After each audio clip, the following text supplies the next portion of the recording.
Okay. Good evening, good morning, good afternoon, everyone, wherever you are. Great to see the chat filling again. Hopefully, some people will be dropping by. And today I will be doing Jedza. But before I get to today's stream, I just want to show you the final effect of the one that I was painting for my previous streams. So here's the mature Nephilim completed. So the only thing I did compared to what you saw on the stream yesterday was finish off the wings, the outside sections, and I added some muddy swampy effect to the base. And now he's ready to fly. Hi, Goslada! How are you doing today? Excited about Gen Con? I'm sure, like everyone who likes Wyrd is. But today, I have something different. I have an Explorer Society Master, and just a few things to say about her. Well, first of all, for reference, I will be using the box art.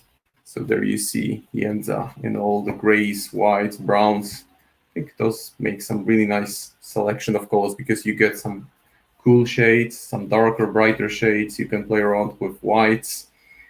Then there are some warm browns and those ancient scrolls on her back. So I'll be looking to get different shades of blue, gray on her, some white, and then some nice warm brown and gold.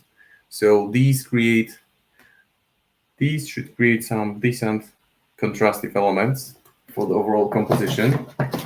And a disclaimer, I want to make a disclaimer because I come from Poland, Eastern Europe. So to me, the name, which I hear pronounced as Jedza, well, I think there is no really good or bad way to pronounce it, but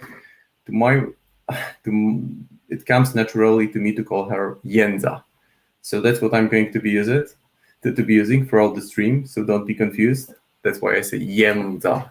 It's Slavic languages have all those diacritics. So a dot here, a horizontal or vertical line there, some unusual little, they can look like little worms or on letters. And that's why the reason they put there is to make a different sound. Jedza, yeah, that's close enough. Jedza, yeah, that's close enough. That would almost sound Polish. Yeah, well done, Guslado. You have a good ear for that. So I don't really have a perfect plan on how to approach her, so I'll be experimenting a little bit as I go. So far, I've selected two paints, which seem to me adequate. So this will be Griff Charger Gray and Aethermatic Blue, because this gray has some nice blue hue to it. But before applying the shades, I will do the same thing I did with the Nephilim. So I have the miniature base coated. I spray coated it with Wraithbone, then filled in the elements which weren't covered well. So I'm going to start with a very light overbrush. So by overbrush, I mean just going over the miniature and picking up the details. Because since I will be using glazing and washing so much, I want the elements, all those tiny details to stand out a little bit more. So I'll be removing the majority of the paint from the brush and then just gently going over the miniature a little bit over the base. And there's just so much detail in it. It's one of my favorite releases so far. It's such an unusual model. I think the aesthetics are like nothing we've seen in Malifaux so far. So I'm really excited about working on this model. Careful about the umbrella. You don't want to break it by going heavy with dry brush. Then the scrolls, picking up the details there. And essentially what it gives us is that once I apply a wash or a glaze, the elements on the edges will still be just a tiny bit brighter. So that will give us a reasonably decent effect to build from or to darken in the following stages. And I think I will start by going with the robes. That's what I plan to start with. Typically start with brighter elements because it's just easier to focus on bright elements first for me. And then the dark elements, if you go down with them too early and you put dark color on elements which need to be bright, you need to work over that with bright paint again. So that's the way I will approach her. So I think I will start with this nice Aethermatic Blue. Make sure you always give the paint a good shake because the pigment tends to settle at the bottom. So essentially, if you want to be very thorough, you should shake it until you see the same color on the top and on the bottom.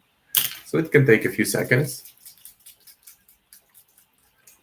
I think so. It's Slavic folklore. I mean, Wyrd is quite thorough when it comes to research, and they have lots of cultural differences. But Jedza is, I think Jedza is actually is a word we even use. You don't need, when you hear word Jedza in Polish, you think about nasty old hag. For example, kids can say about the teacher at school, she's such a Jedza. She's mean, nothing pleasant. So just to give you an overview, as you can see, the pigment that was on the bottom has separated. And now we can start going with it. But I won't be using this one only. I think it's still a bit too bright compared to what I want, what I'm looking for, because I'm looking for this colder blue, grayish, bluish shade. So I will put it on my mixing pot, which is an empty 40mm base. I will take out a decent amount of that. The thing about bases is that you can easily just leave them in water overnight and all the paint will be gone. So you have a mixing pot that can be reused as much as you want. And to make it a bit darker, I think I will use darker but still not too cold. I will probably use some quick shade light tone, which is a nice brown shade. Polish folklore, yeah, Swedish Cakes from Elinor. Wow, I missed that one, unfortunately.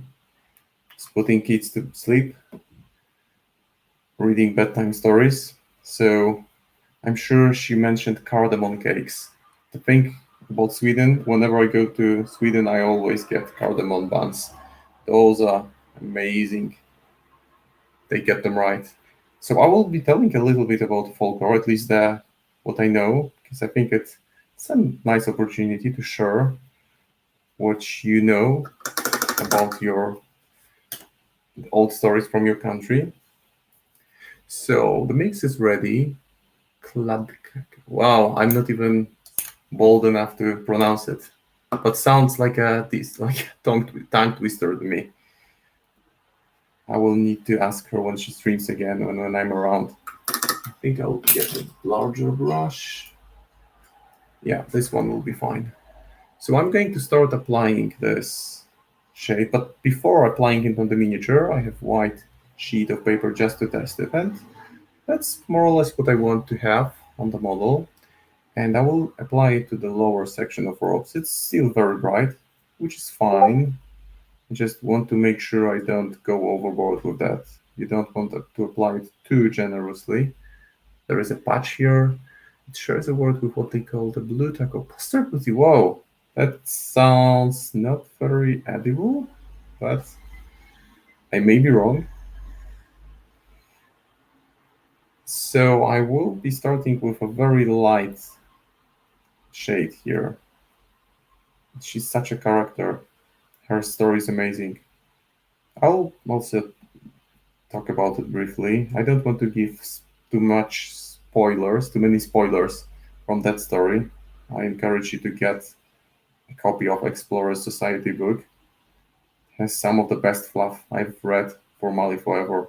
Really, really inspiring stories, and seems like the writers there have put a lot of effort into tying them with what had happened before. So you get a lot of references to characters, places, artifacts from, let's say, old Malifaux or from previous books. So I'm looking at the artwork, and I think this section is the same color as the lower one. Just making sure the paint doesn't pool. Yeah, read her story.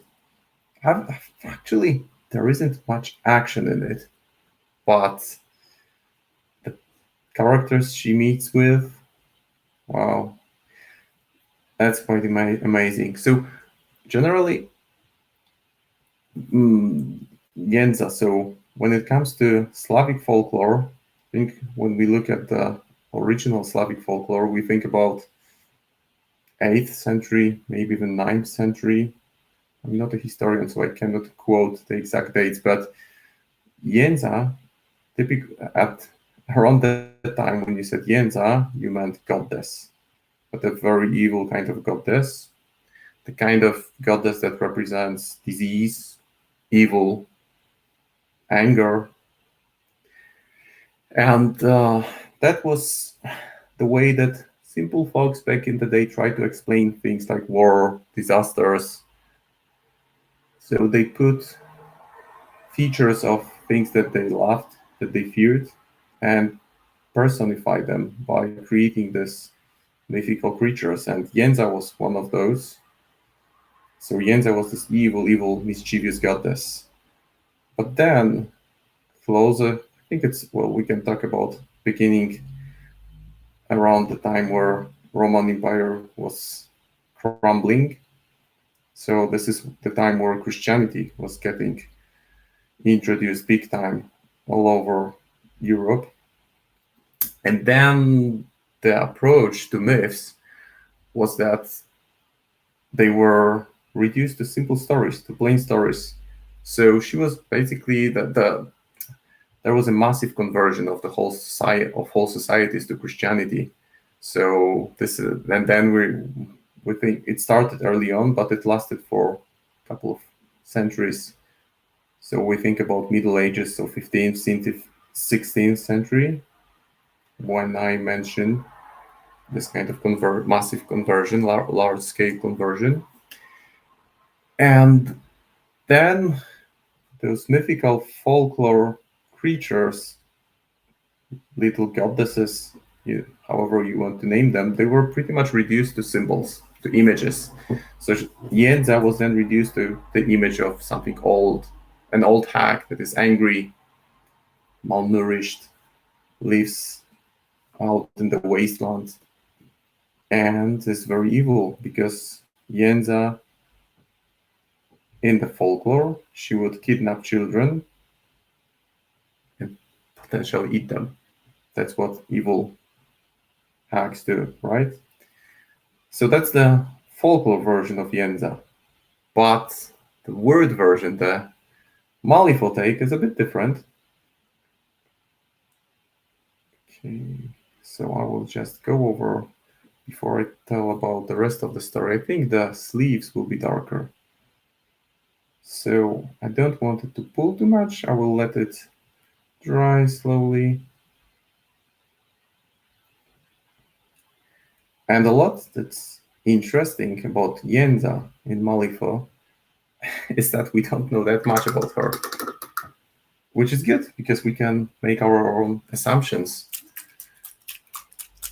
So those of you who don't want any spoilers, again, I'm giving a good shake to a different contrast paint. Those of you who don't want any spoilers, you can mute me. I will just be, but I won't be going into details. Just want to give a general overview because I think it's when you approach a character, like the one I painted before. Well, it's I think so. Mikhail Sword could be. I need to research that. I promise to do that when I paint eventually Mikhail. Yeah, and the funny thing is that whenever I hear Mikhail, the name of the model pronounced on various vassal games, sounds like American people tend to pronounce it like Mikhail. I would say Mikhail. Bit different. Same thing. It's just like, tomato. So Jedza and Malifaux, we don't know much about her. We know that there was this little girl who at some point saw something very evil and started running away from it. It's connected with forest, I believe, some dark forest, some terrible evil that she saw. So she started running. And she was running and running, hiding, terrified of what she saw. And then at some point she realized that she has a very special. She thought at the time it was that it's a gift, and the gift of life, because everything around her was blooming. Flowers were ripe, colors were vivid, things looked wonderful, like Garden of Eden, all wherever she went. So at first she thought it's a gift, but well, knowing Wyrd design team and the way that they create characters, there is always a twist to them, a kind of little drama going on. So obviously that didn't last too long, because soon enough Jedza realized that it's not really a gift, because she brings things alive. So things start living again around her. So she noticed that what should be dead was becoming alive around her again. So she started walking, seeking. She's the seeker keyword after all, and I really like the name seeker here. So she was just, she realized that it's a curse, it's not a blessing, what she's experiencing. And she started traveling.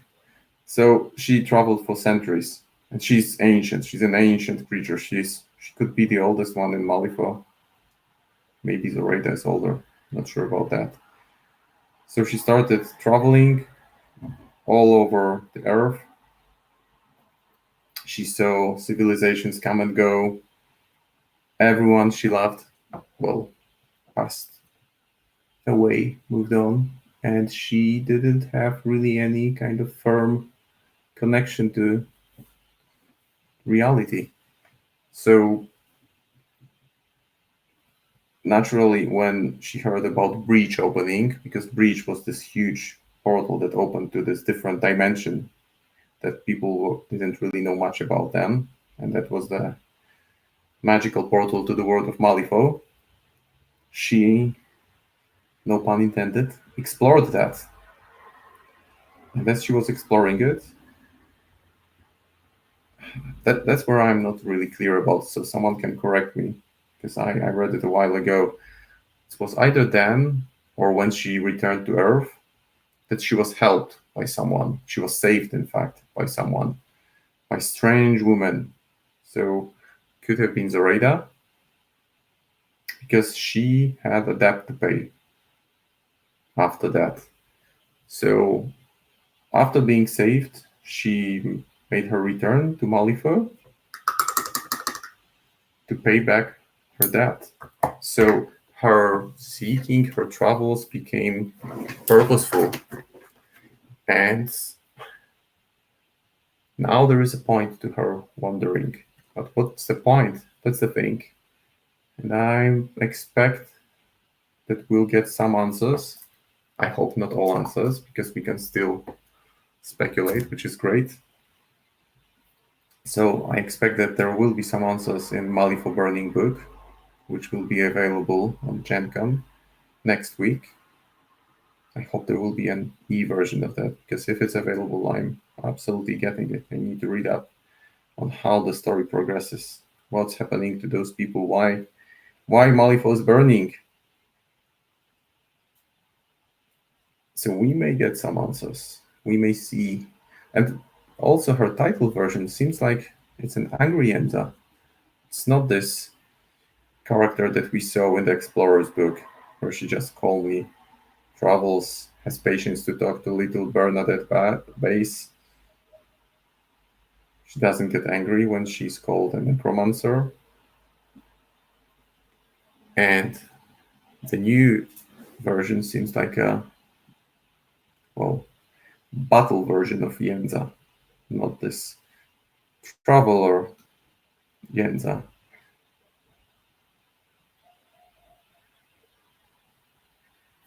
So that was my lengthy way of telling some background about the character. I think it could be a decent idea to have some background knowledge about characters that you work on, just to make sure that you can use some of that knowledge and in practice what I just told about is going to affect the way I approach painting her. As you can see now, I'm going over the same area with slightly darker wash because I thought that the initial one was a bit too bright. So I'm now getting a bit closer to the color I have in mind, still making sure the paint doesn't pull too much. I want it to pull, but I want it to be controlled. I don't want it to cover the whole area. So I'm going back and forth between the model, removing the excess of paint, tapping it back on the tissue, putting some more on the brush. And here is this nice shawl that goes, it's like a scarf, not really sure how you call it. It goes from around her head to this side. I had a bit of a struggle assembling it. Couldn't figure out a way to put it together properly. But that's why when you assemble miniature, it's always a good idea to use blue tack. And I use blue tack for holding my miniatures. I have a bit larger miniature holder for those big miniatures because they are heavier and you want them really clipped solidly. But for smaller ones, I don't mind using just an old, completely paint which is completely dry at this point. Some blue tack on top of that, and the miniature. The miniature is super light, so I'm not afraid of it falling away. It will stay firm. And the interior part of the hood will be much darker. So I just bear it in mind when I go heavier with applying wash there in that area.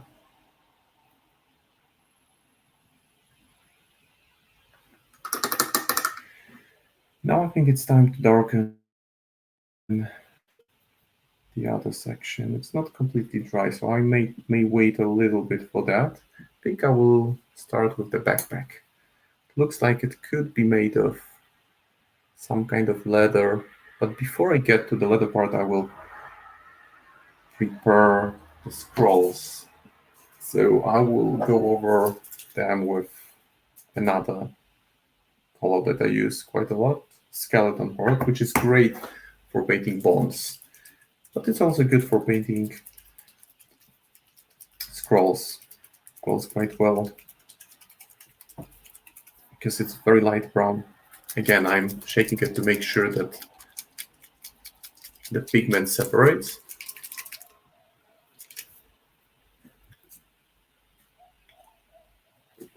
Getting a sip of my yerba, and I'm ready to continue. So one thing to also bear in mind while using contrast paints is that you want a brush that can absorb a fair amount of that. Because if you take a very small brush, like say this one, you can still work with it, but it doesn't hold much paint. And you want to be quite generous when you apply it to areas like those scrolls on the back. As you can see, it automatically creates this super smooth transition from brown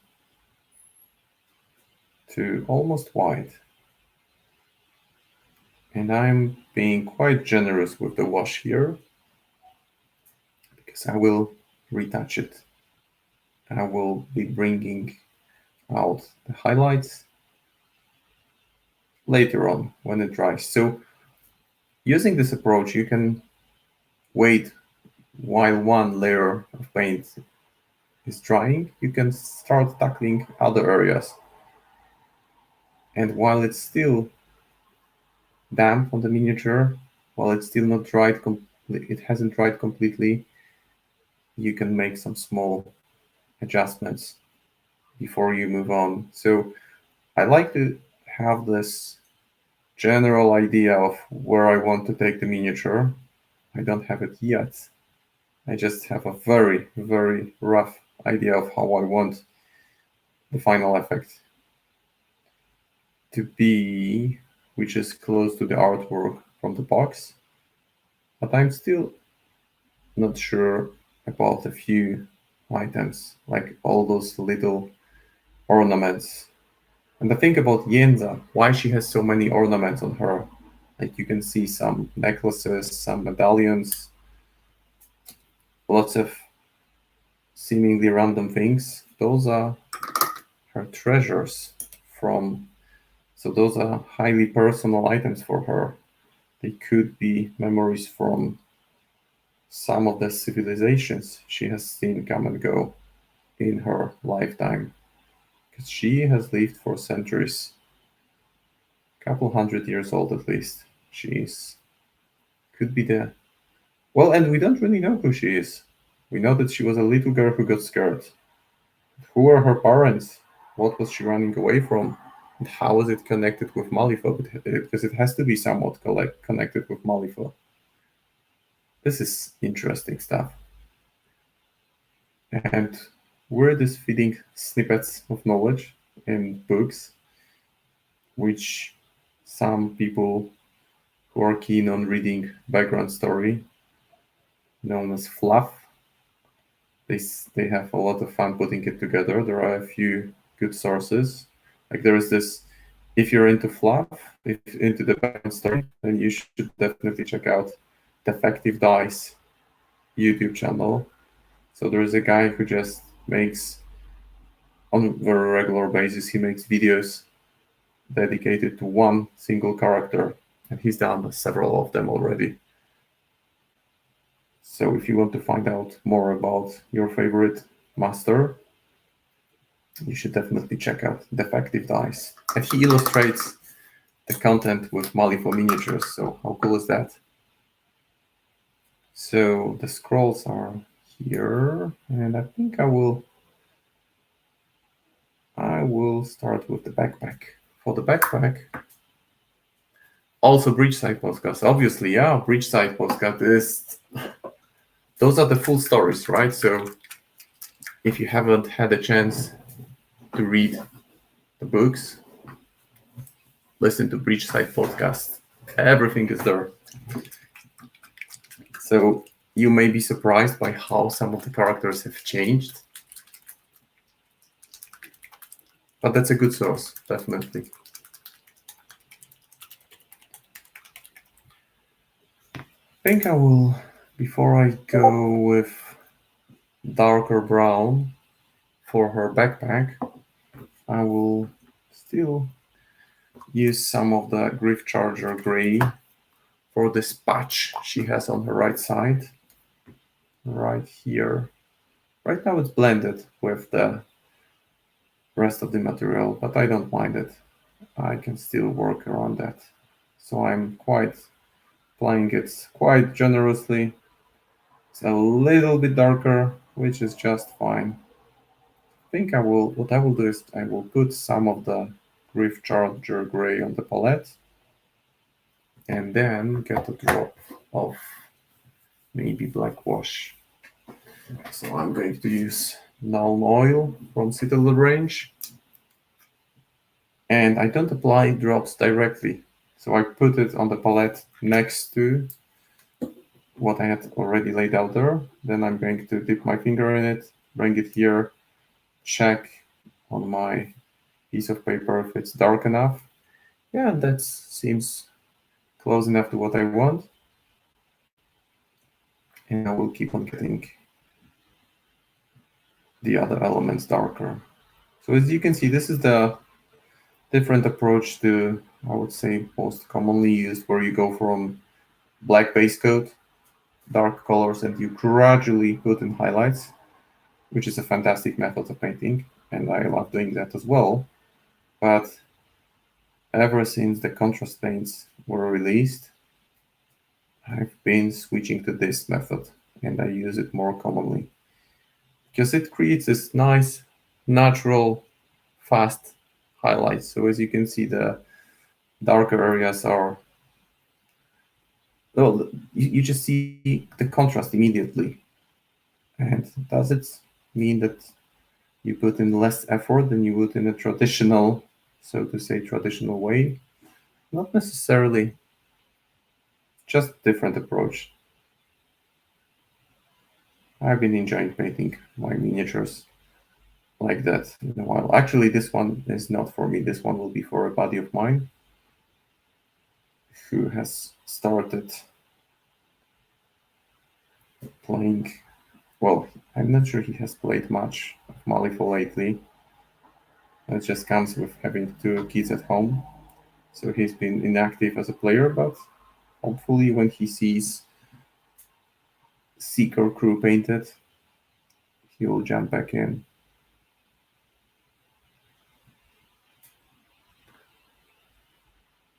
Thank you.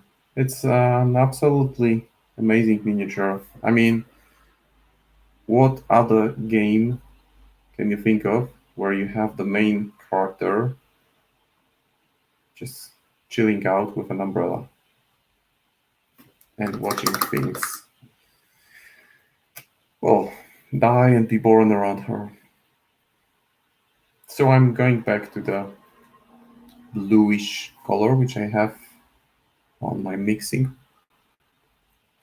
section, and I will go over it again. And as you can see, it just puts, it's like filtering. It keeps the color more vivid the more layers you apply. So you don't want to just flood it with one layer of contrast paint. You want to go over it a few times at least, and then have this gradual transition. It's so much easier to control it, to make sure you get the shade you want, that the details are still visible where you want them to be visible. Yeah, so I think we're getting somewhere now. Yeah. You just want to be careful not to overdo it. So if you overdo it, you need to clean up. It's not the worst thing that can happen, but it will just take more time. So at this stage, we already have a pretty rough idea of where I want to go with this miniature. I will now use the time when the paint dries, just remove the excess from the recesses where I don't want it to stay in large quantity. Yeah, that should be good.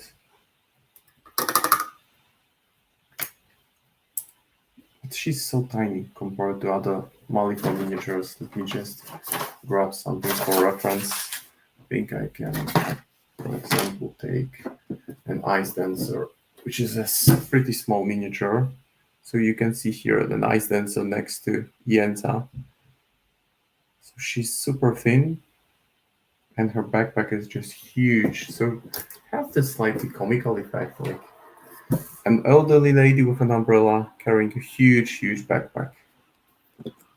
But whoever came up with the design, with the story, well, hats off to you. Really, really creative process to come up with such unique characters. So now I will, while it's still drying, a little bit too much paint here. I want to remove it from this fold. So we'll gently touch it, put some paint back in. Yeah, that's more like it. And I can already start getting the interior part of the hood a bit darker, because my idea is to make it really dark around the face area and then have her glasses, because I believe she's wearing glasses, or it's hard really to tell from the box art if those are glasses or just glowing eyes. Seems she has glasses, but beneath them there's like this piece of material which could be like hiding a dead body. Well, a body which looks like it's been like a mummified body. She has those large golden earrings, a little bit of brownish belt here, so plenty of detail to go on such small area.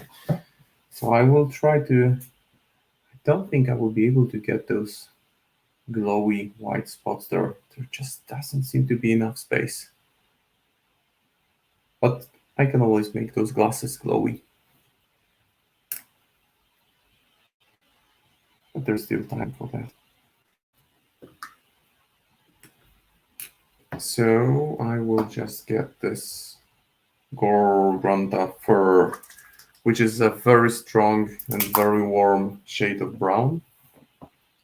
Not even going to dilute it because it's such a strong color. Just if I put it on the piece of paper, you can see clearly how it immediately changes the saturation. So I'm just going to apply it directly onto the backpack, but those straps, I think they will be in slightly different shade. They may be brighter, so I will just apply it without painting those straps. But it's such a nice color. If you apply it not too generously, it will immediately create this wonderful leathery look. I've been using it for painting leather elements for a while, and then you can saturate it with purple. Quite an unusual color to think of in combination with brown, but it can be a game changer, really. A lot of it is just flat area, so we will need to be careful about placing highlights there. Flat areas are always a bit more challenging because you want the paint to be diluted, to flow over those areas with ease.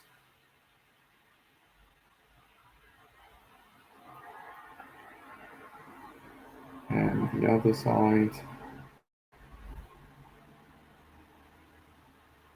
And here, if I make a mistake, my mindset is that of Bob Ross. You remember what Bob Ross would say? It's not a mistake. It's a happy little accident. So I'm okay with happy little accidents.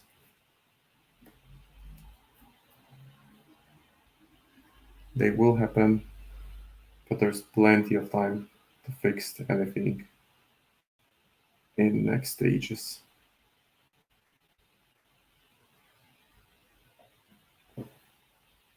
So as you can see, we already are getting this kind of decent level of contrast between warm brown and cold blue. And I think having this kind of approach, I mean, there is nothing wrong with having a miniature entirely painted with warm or cold shades. But I think this is a fairly static sculpt. The miniature is just standing still. So I want to bring out, oh, it sounds weird when I talk about Jedza with her background story. I want to bring more life to this model. So take it however you see it, but it's all about getting more life out of miniature. So I'm switching to a smaller brush because now I will be working on smaller areas, and while happy little mistakes are perfectly fine, I don't want to make too many here because those would just give me a lot of additional work which can be avoided.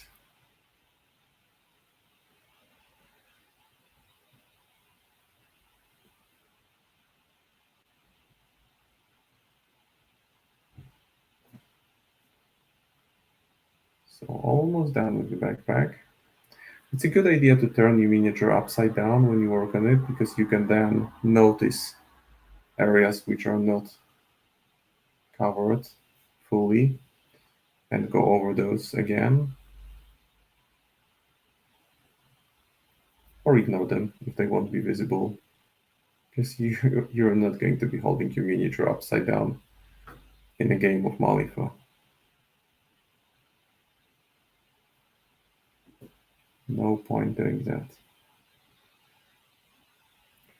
So the straps from the backpack are hidden beneath her right arm, so I'm going to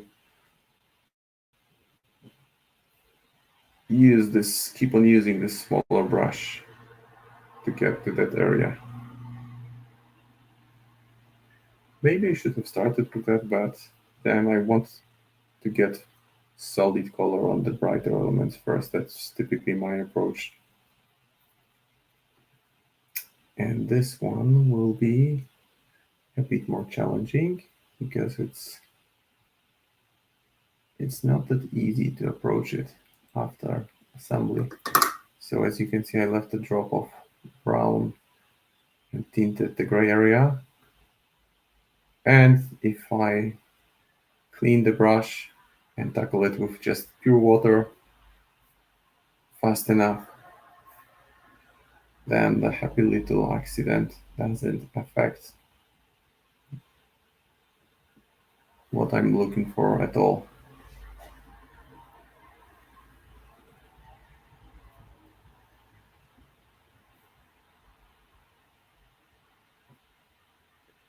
Hello, Sibel. Thanks for joining.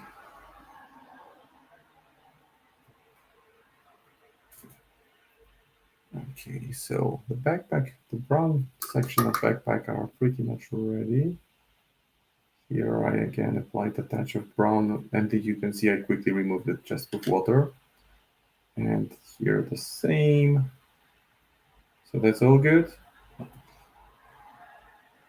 And still some section that's beneath the umbrella.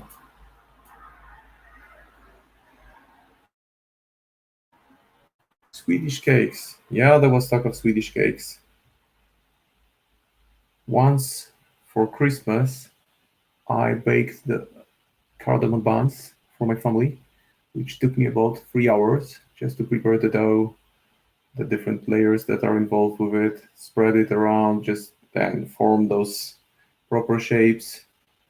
The baking itself took maybe 10 minutes, but it was a lot of work. But those are some good cakes. Cardamom buns, those are my clear favorites. Whenever I visit any Nordic countries, they're way better than cinnamon buns, at least in my opinion, because they have this mixture of not only sweet flavor, but a touch of something else. So give them a try if you have a chance. Okay, so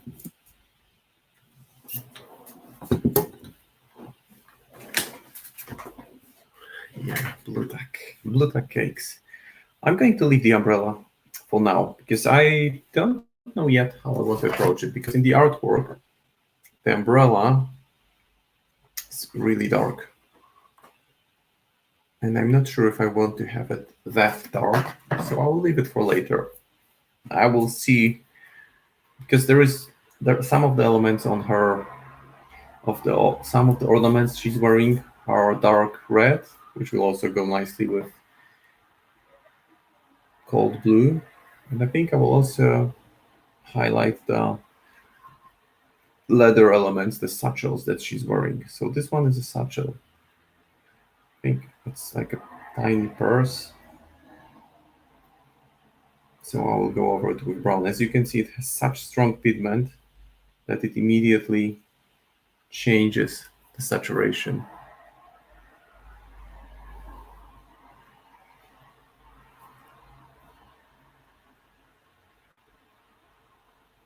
So that's one off, a couple more to go.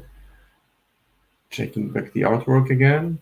As you can see on the box art, there are quite a few leather straps, leather containers where she keeps her little artifacts that she's accumulated. In the book, she needs to get rid of something that is close to her heart and that is very important for her. But it's great that the authors never tell what that really is. So we can just keep on speculating. What did she give away to get what she wanted? But I don't want to go into details here because that's a story that I encourage you to read. I mean, all of the stories from Explorer Society books were really good, That one was by far my favorite. The one about Lord Cooper is also quite interesting. It gives you an idea about what drives this guy. And I think that the new titled version makes a lot of sense after reading his story, where he's this hunter. Oh yeah, I mean, people saying it wrong. That's not what I mean. I don't want to say people are saying it wrong. Just that in Poland, which is Central Eastern Europe, rather more Eastern than Central, maybe, you would say Jedza. So like first syllable of the name Yennefer, so Jedza, Jedza. Yeah, more or less something like that. And I'm not claiming it's the right pronunciation. It's just how Slavic people would pronounce it. But then, if you went to Slovakia, to Czech Republic, other countries around Poland, people would still probably pronounce it differently. Yeah, languages. But Jedza, well, again, it's a great debate whether you should say tomato or tomato. So I'm fine hearing it pronounced anyway people are comfortable pronouncing it. So now I will switch to snakebite leather to go over the straps on the back. There used to be a GW paint called snakebite leather, which was super nice for using it to paint gold non-metallic metal.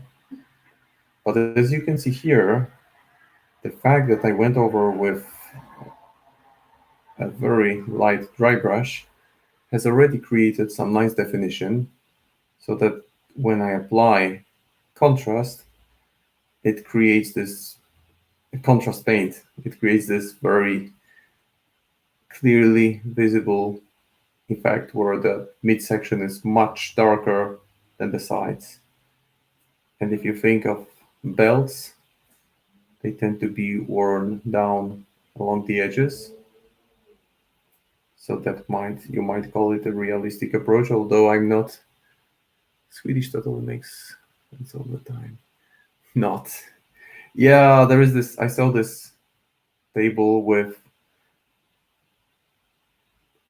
Swedish and English words and a lot of profanity from English. When you say it in Swedish, it has completely different meaning. Actually, a colleague from work is learning Swedish, and she showed that to me, and it was kind of hilarious. Well, I'm sure if you're a native speaker of Swedish, you already know which word I mean. So, highly offensive in English, just regular words in Swedish.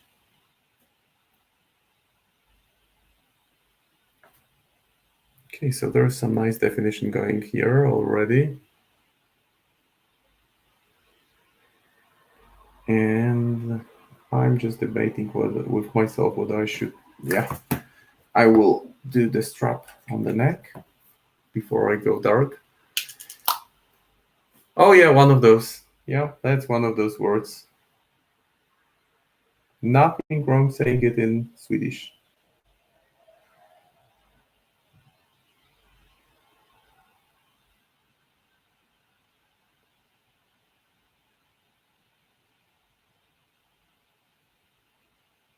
Okay, so the leather strap on her neck is. Now I wonder what that's someone when they randomly pop in and like look into the chat. What the hell is Wojtek talking about? What's the discussion here? What's the context? Just some linguistic curiosities. Gift means both poison and marriage. Yeah, that's a lovely one.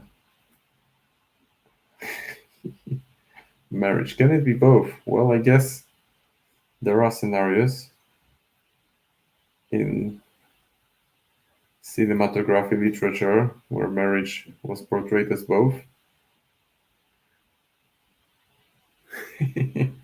Oh, that's fine. I'm sure that no one will take it the wrong way. Just the linguistic curiosities. Nothing wrong here. So I'm keeping on darkening the grayish part. And then to bring it up, I'll just use a simple method that everyone is familiar with, which is dry brush. So we'll get there shortly. I'll just let it dry.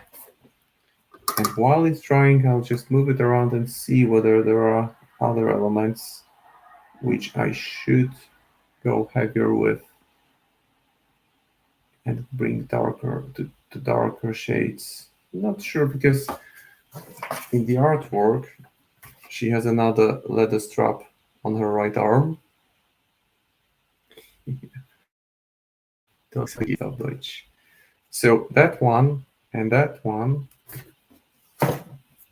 they are barely visible on the miniature because the whole arm is so tiny. And I don't know if it just makes sense to do that. I may change my mind later on, but for now I'll just leave it. And here there is this area which is still a bit brighter, so I'll just load some black wash there just to keep it darker.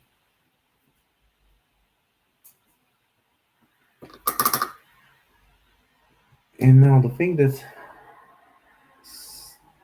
there are still areas which, like here, I don't like the bright section on the backpack, so I'll go over with brown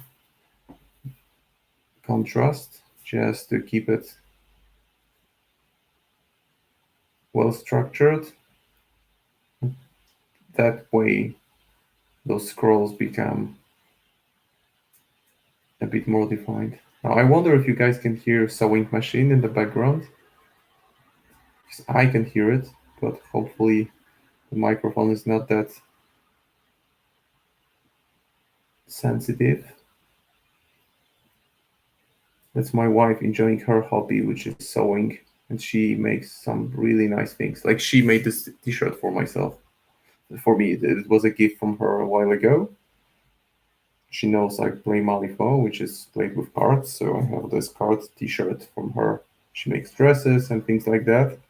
So evenings are quiet because she has her hobby, I have my hobby, and just hopefully the sewing machine doesn't interfere. Ah, you can't hear it. That's good. That's good. I can hear it, but the doors are closed, so it's in the background.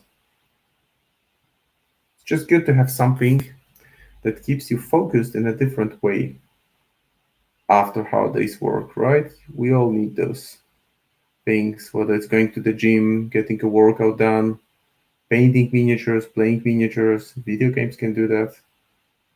Just something to take your mind off what has been keeping you busy throughout the day. You enjoy sewing, do you? That's cool. So what kind of clothes do you make?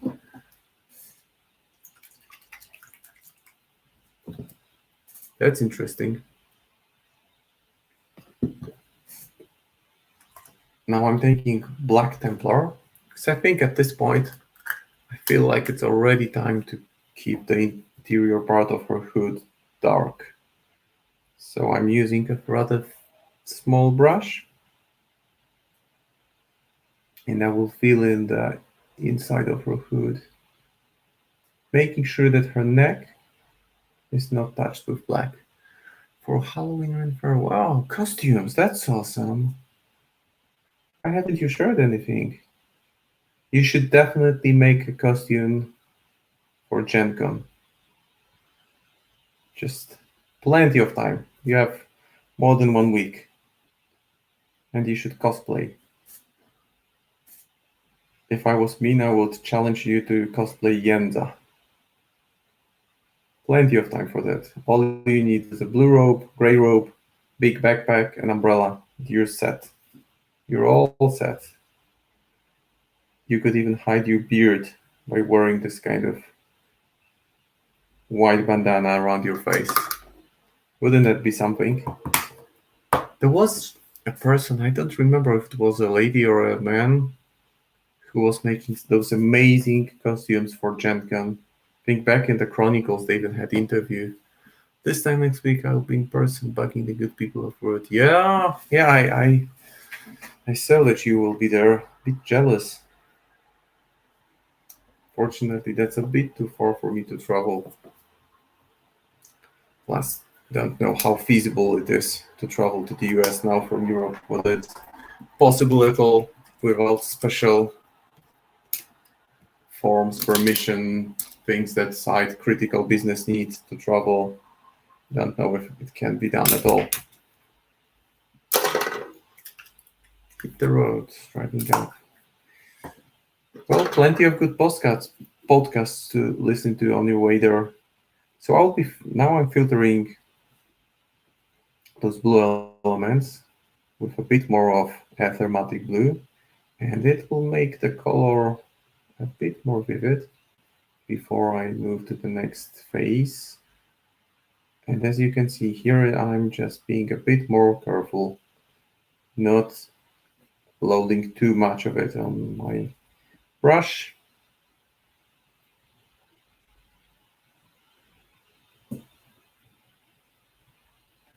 There is a section which is a bit too dark, but I'll fix that shortly. It's not a problem. Okay. And I reckon I will also put a bit more of Glyph Charger Gray just to keep it saturated.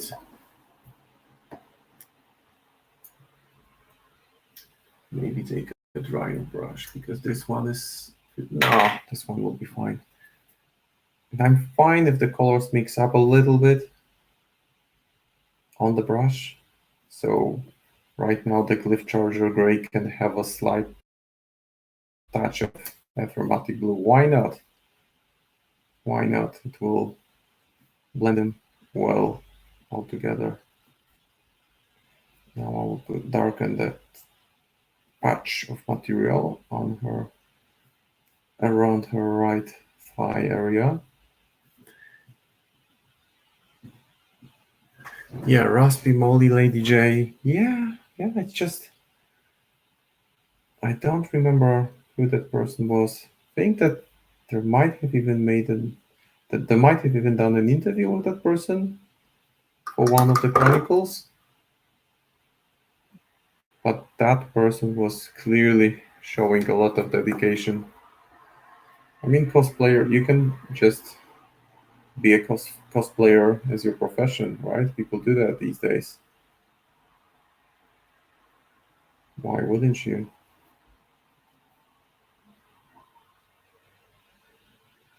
Well, I think I will jump away for a quick second just to take the hairdryer here, because that will speed up things considerably.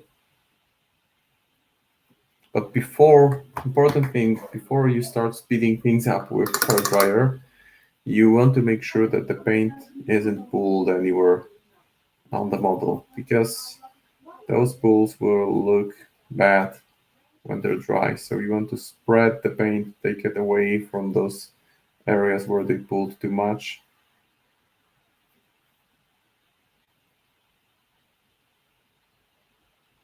Maybe put some back here. Yeah. So at this stage, we have a pretty good rough outline of Jedza. So the blue is clearly visible. And I will just pause for a second. I realize that when I move it around too much, it becomes too blurry.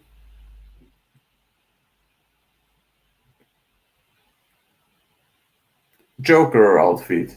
That would be cool. That would be nice. Yeah, let me just grab a hair dryer. I'll be back in a second.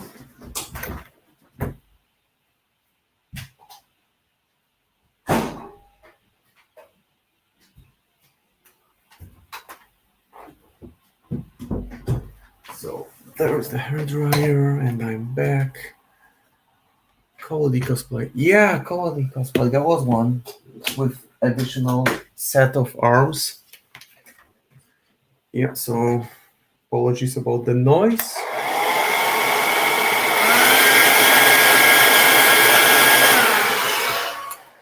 And I can already see that there is a bit too much paint underneath here, so I'll just spread it more evenly.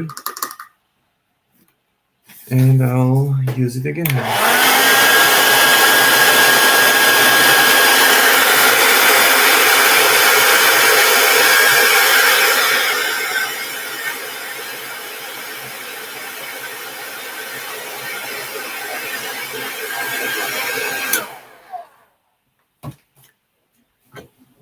You want to be careful when you use hairdryer, because if you move it too close to the miniature, those thin elements can heat up, they can bend, they can even break. Plus, the blue tack, it reacts to temperature, but I've put plenty of it on the base, so I'm not really worried about it. So now, at this point where I have this clear definition of where the colors landed, maybe I'll just go with hairdryer one more time.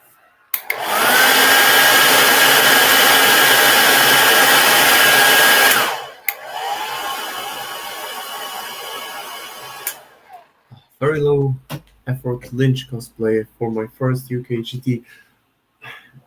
I don't know if I have seen pictures of that, but you can just wear smart clothes and look good. I think Mr. Graves would be rather easy if you have no hair like I do.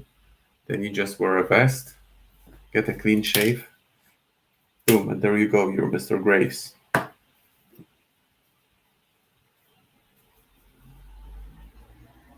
Yeah, the build, I mean, it can be... yeah, Mr. Graves is a big guy, so ideally, if you're a big guy, then you can make a better cosplay. That's very true. So now that I have clear definition of where each color will be, and I have those areas clearly outlined, it's painting finals a few ago. Yeah, Jester hat, that would be cool as well. Let's see if people get creative for this year's Gen Con. So now I'm using a color which I really like, which is Skeleton Bone. Mr. Tannen could be easier to put off. Yeah, to pull off. That's true. That's very true. Mr. Tannen, you just need your granny glasses and some nice clothes. Yeah, and the color that because last time I couldn't remember my favorite GW color from a couple of years ago. It was called Bleached Bone, and Bleached Bone was the color that I would reuse. So I'm using a brush with very thick bristle here, dipping it into the skeleton bone and wiping most of it. COVID-friendly costumes. Well, Jedza. Jedza would be a COVID-friendly costume because she has her whole face covered, right? Lucius, that's another good one. Cariel effigy, yeah. If you want to be more creative, think about those little doppelgangers. How are they called? The changelings, right? They peel off their face so we can make a face mask. Welder mask, yeah, that's another one. So when I go over this with dry brush, and skeleton bone has this very nice shade that doesn't create that doesn't impact the base coat that much, but it already gives pretty solid highlight. Nurses, yeah, nurses would be COVID friendly. Wow, that's a good take. Yeah, nurse, right? Nothing wrong with wearing just.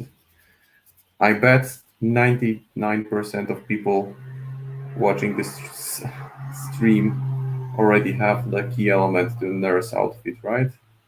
The mask. So there goes my dry brush. I'm going to go a bit heavier on those scrolls. Fry corpse. Yeah, Rafkin too. He's not wearing the mask over his nose. Yeah, he's not. But then he works with McMorning, so McMorning is not a good example for hygiene overall. I think the new title version of McMorning, doesn't he have like an additional arm that he has sewn to one of his other arms? That's a twisted miniature. So now I'm going a bit heavier on the scrolls. And I can already see that I will add another leather strap on her head because she has her goggles over there. So these will be picked up later on. Incendiary, yes, that's the one. Carver would be fun. That's true. Carver would be great. If you can get a pumpkin big enough for a pumpkin mask. So now there is even more definition. Stapling things in much more in that way. Yeah, the old Avatar miniature. Wow, that was wasn't that something?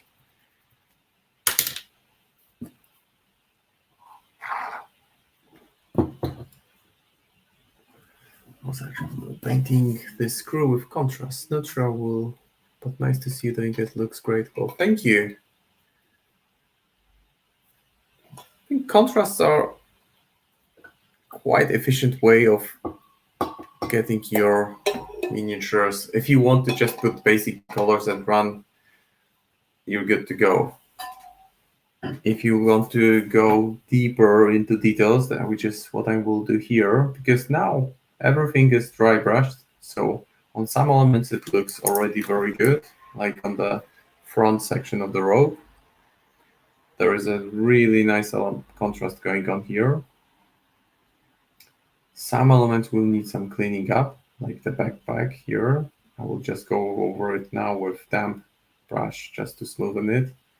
And then I will work over it with glazes.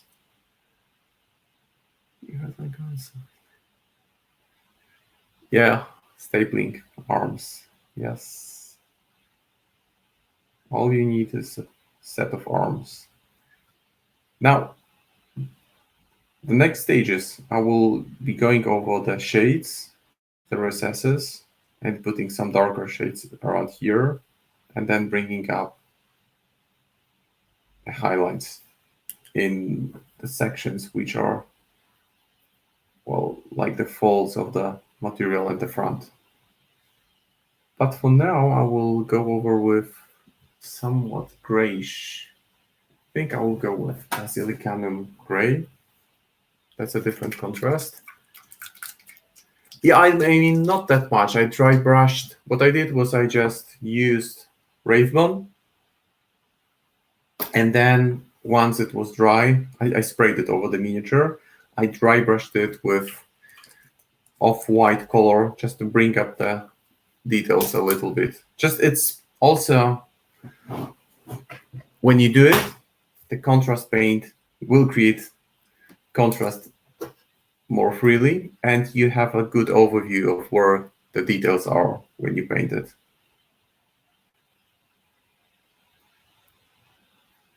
So I'm going with Basilicanum gray, and I will get it into the recesses, but I need a smaller brush for that.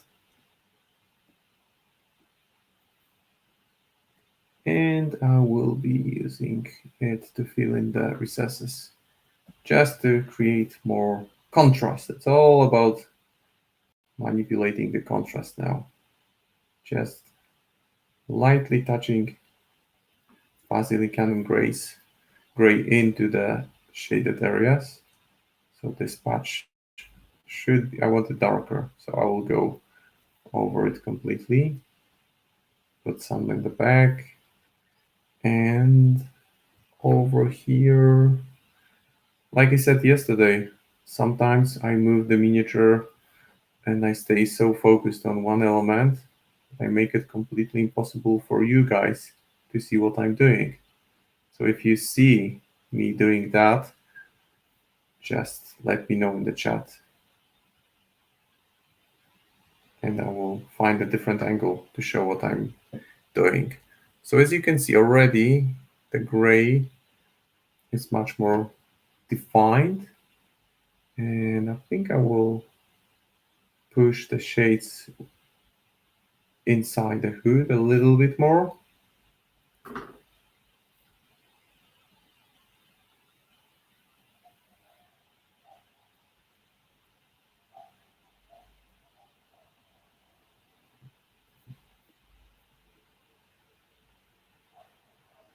Just making sure that the bright elements left after dry brushing are still clearly defined.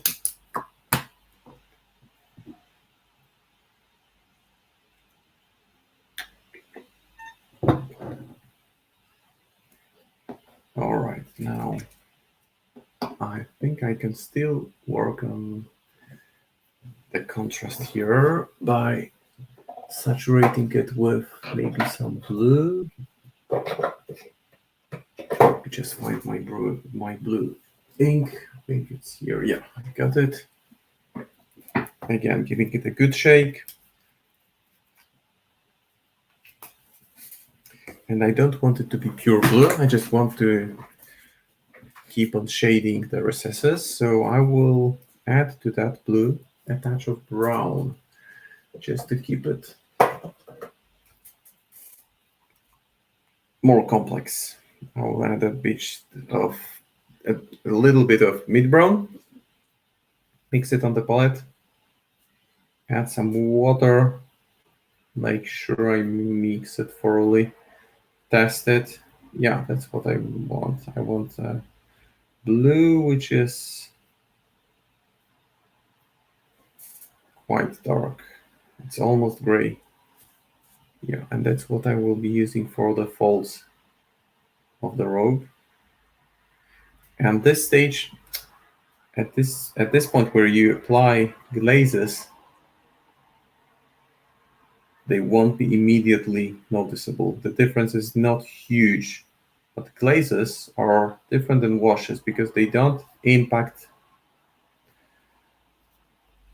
the miniature immediately. You need to go over with glazes a few times to kind of filter the area you're targeting.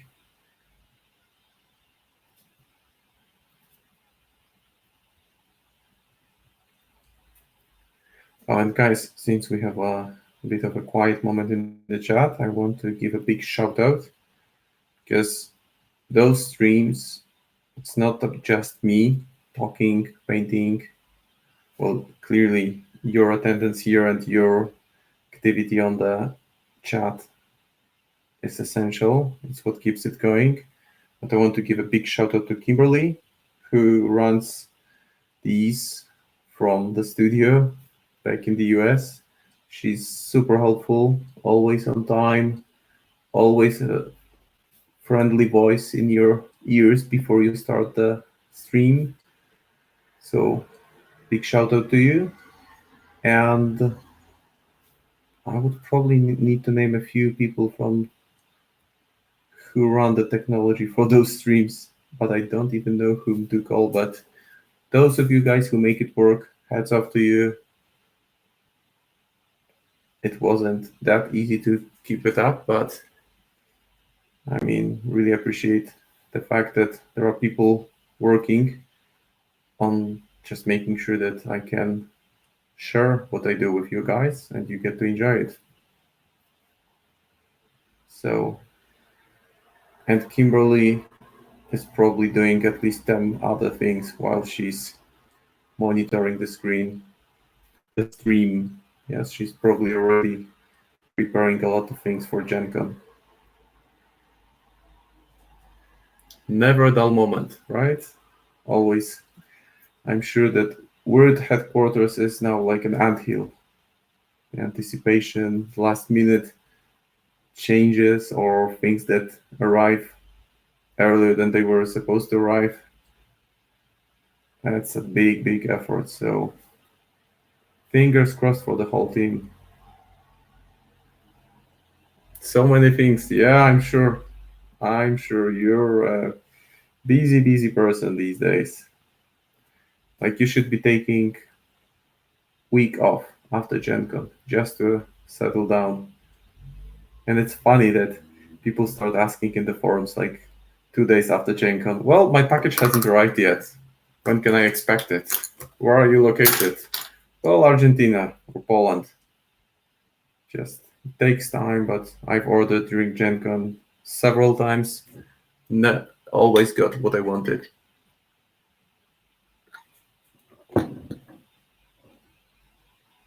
All sorts of awesome things. Yeah, I'm sure. I'm sure.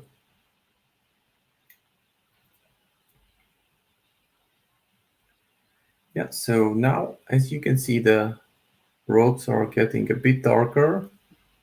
I'll try to get a bit. What if I put it against the artwork here? See that the shades are getting in,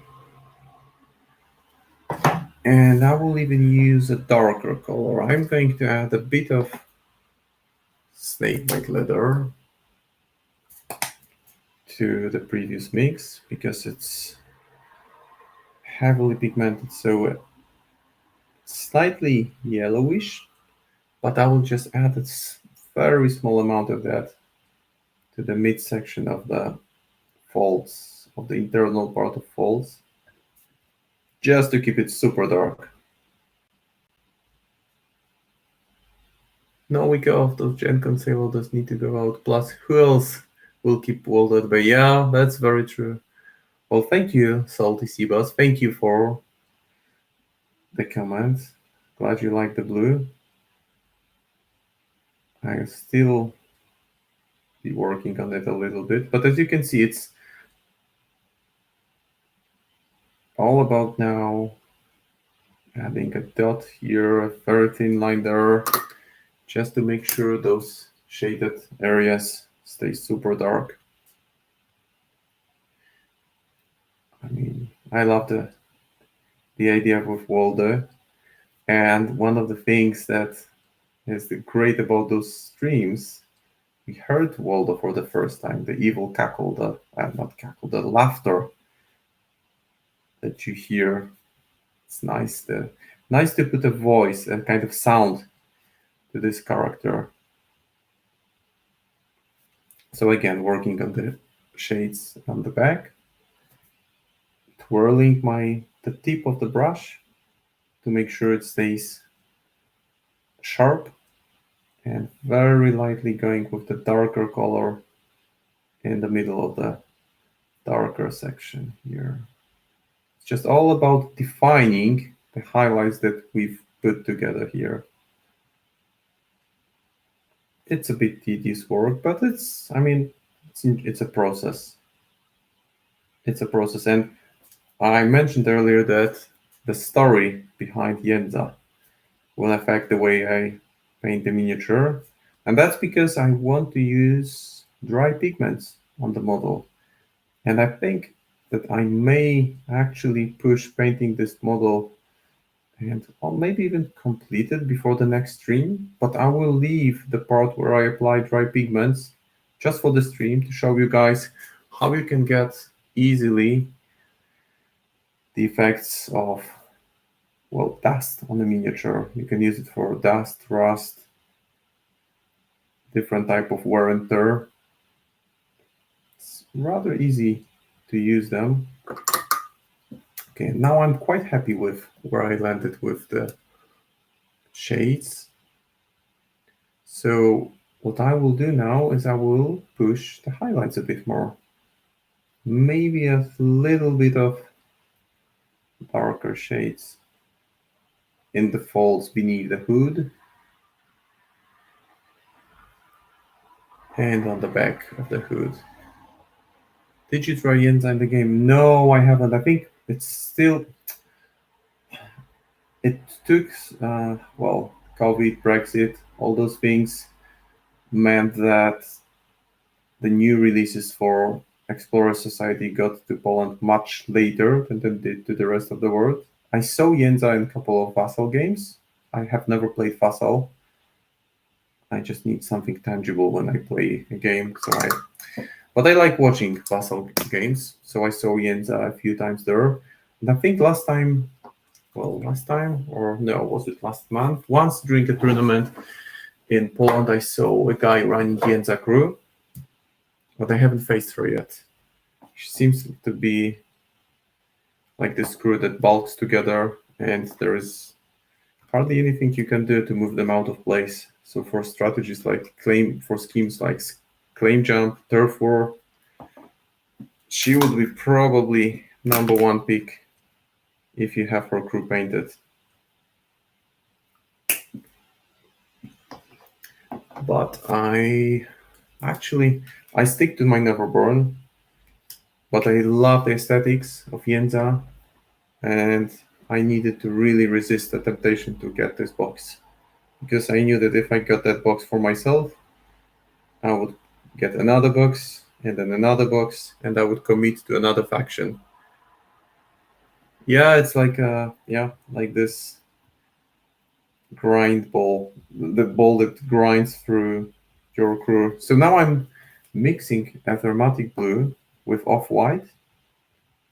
I will add a bit of water just to make sure the consistency is really super thin. So you can see I'll put it on the paper just to give you an idea. It's like almost water-like consistency. Very thin, and I will use it for highlights, because I want to use the colors that have been used previously just to get this more structured, coherent look. And again, I gave this advice yesterday, piece of advice that I was given by a smart person, and I almost made this mistake. If you go for highlights, test them first on the back of the miniature. You don't want to ruin the front if the mix is not fully ready. So as you can see, I'm just now focusing on the elements on the folds which are more rounded, and just pushing the contrast a bit more by very lightly going over it with this mixture of off-white and aromatic blue.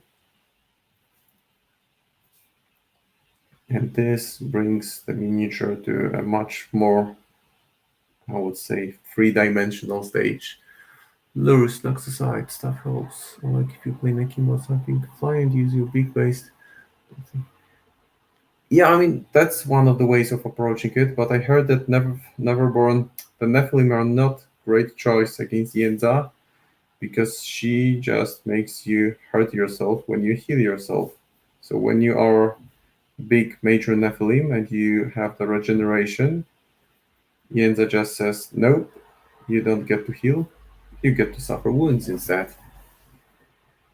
I don't know how it looks like in practice, because as I said, I have never played against Yenza or with Yenza, so I don't know how it would affect how killable is she and her crew. I know that Mikhail is, well, almost unkillable. You need to really work around his defenses to get him down. But I think Euripides might be a decent take. I mean, she has use of the markers he makes, but then the Seeker keyword has rather low walk value, so tests from those ice pillars and Euripides can easily create 4 or 6 right in front of them. They can slow them down, but then if they bring a miniature dedicated to removing them, they can just push them aside. But at least this is, I believe, total number 12 walk duel that you need to beat or suffer 2 damage. So that's quite heavy. And Yenza is, I think, walk 4. So she needs a 10 to beat that duel each time. But then Euripides gets exposed, and he has rather low defense, and you can just pick him up from distance. So he's a tricky master to handle. I've played him a number of times. I think he can be good. He's maybe not the tier 1 master, well, not by far. He can be good. Mikhail and Sophie work for two. Yeah, so, but then, so if you're lucky with Euripides, you make them test the walk 3 times per turn, and that's it. And then Euripides is exposed, so you need something to lure him back to your own deployment. So, if I were to face Jens, I may consider him. So keeping the work on highlights. And as you can see, the blue is now, I'm going for this highly contrastive, rugged look. I just wanted to make the clothes look like they've seen better days.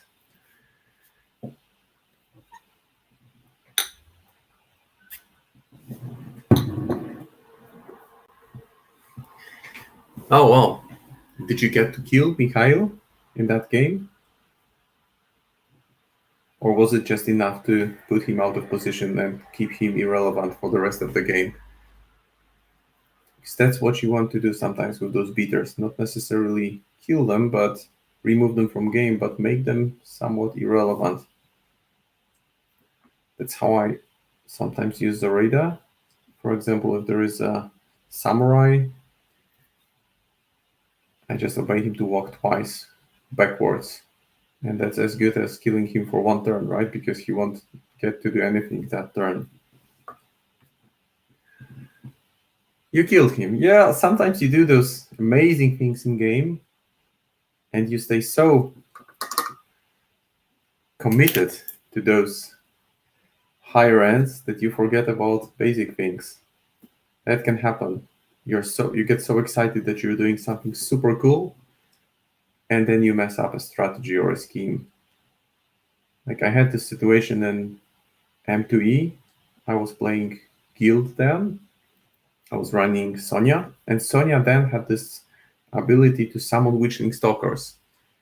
So what she needed to do, I think she needed to burn a stone for that and have the target on fire, so have the target burning and kill the target while it's burning. So I was facing Victorias and I killed one Victoria by burning her, summoned Witchling Stalker and used that Witchling Stalker to kill the other Victoria, which was almost poetic, but then also I messed up my schemes and strategies because I stayed so committed to doing this super fancy, nice stuff, like living the dream, that I forgot about the rest.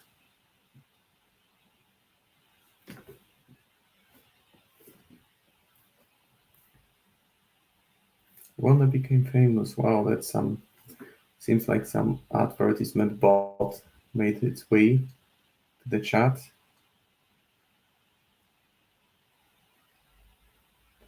Not really interested in becoming famous, just want to be part of this great community, enjoying staying on the stream with you guys around. Yeah, thanks for deleting that. Yeah, so sometimes you make those really cool things in Malifaux and then they take so many resources and such effort, then you lose sight on the things that you should stay focused on. Yeah, spam begun, thank you. Always vigilant. One of the 10,000 things you do in the meanwhile. So appreciate it. Now I'm using this off-white just to very lightly highlight again the falls. Just literally I'm just tapping it with the side of my brush. Just to make sure that there is this kind of texture here going. Yeah, that's it. All the lures and pushes. Yeah, so I tend to run Hinamatsu for various Neverborn crews when I play, and Hinamatsu, it's a quite versatile model because it can be a beater, it can take a lot of beating with its armor too, and it has value 6 lure, so stat 6 lure, so yeah, I'm definitely gonna include Hinamatsu if I get to face Jedza.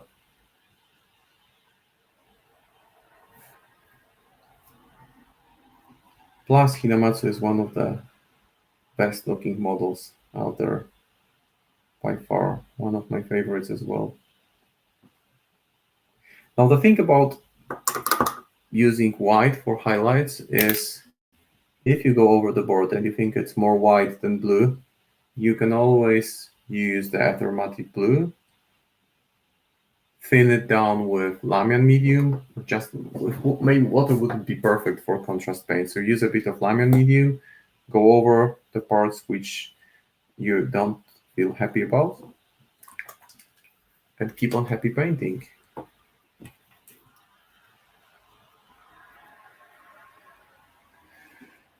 Using a bit more black to fill in the hood because that previous layer has dried. So I'm going to push the dark contrast there a little bit further. If you just think of if you wear a hoodie and if you look at yourself in the mirror, you will see that the shades are really distinguishable. So that's not to say that I'm striving for supreme realism when I paint miniature, but just getting some kind of point of reference. Oops, a bit more than I wanted, so removing it with the tip of my finger. I've never played against any no, I played against Bass. Yeah, I played against Bass last tournament. I faced Bass and I took Euripides, and Bass was it was a corner deployment, I believe, and Bass was already close to my deployment turn one. That's the tough thing about Bass, that he is so up there. It was a tough game. I think I got a draw like 3-3, but it was super tough. It was so oppressive to get big shooters, guys with shotguns close to deployment turn one. So that's my only experience in gaming against explorers. So now for the backpack, I will also put some filters there. So I'm going to use not this one. I am using Flash Wash from Quickshade. And again, it's about saturating it. Leather backpack can have this kind of oily look to it. So I'm going to play with that idea. And as you can see, it flows quite well into the recesses, leaving the highlights clearly visible. And then again, you can pick them up, just drawing very thin lines with super small brush. And what it does also is that after the dry brush, there were some rough elements here, and you can just glaze over them with this brown and keep it more coherent, more structured.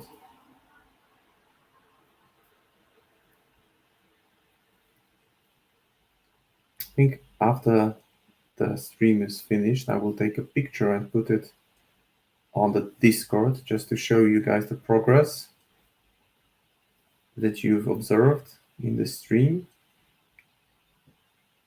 And then for the next stream, I will be doing something else that I won't spoil the surprise. It will be something interesting for sure. It will be next week. So next week will be something, could be Neverborn, could be another faction.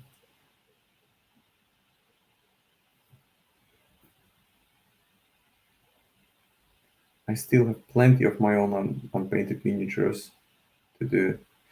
So I'm kind of spoiled for choice, and Wyrd has generously provided me with some miniatures. I even have a box of those shark-like guys from the other side, and I'm very tempted to bring them up for one of the streams because those are such cool miniatures.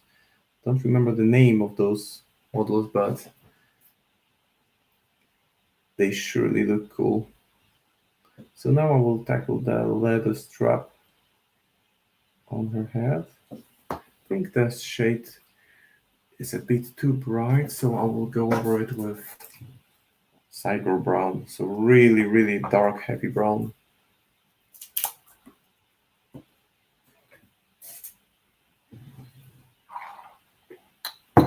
Getting a sip of my yerba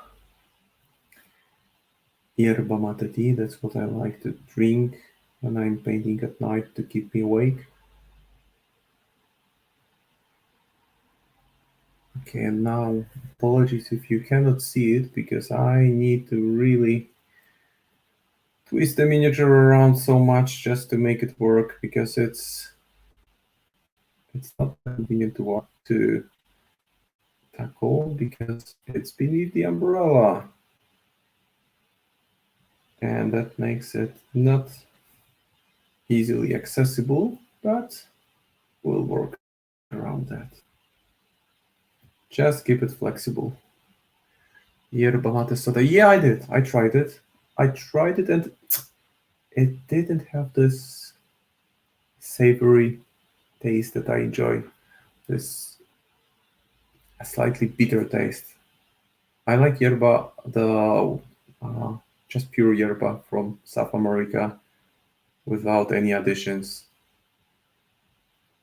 So the soda it's okay. I mean, for super hot days, but then for hot days, I just put ice in my yerba. And it keeps me awake and it keeps me cool. Okay, so now I've defined the leather strap on the hood with a darker shade of brown.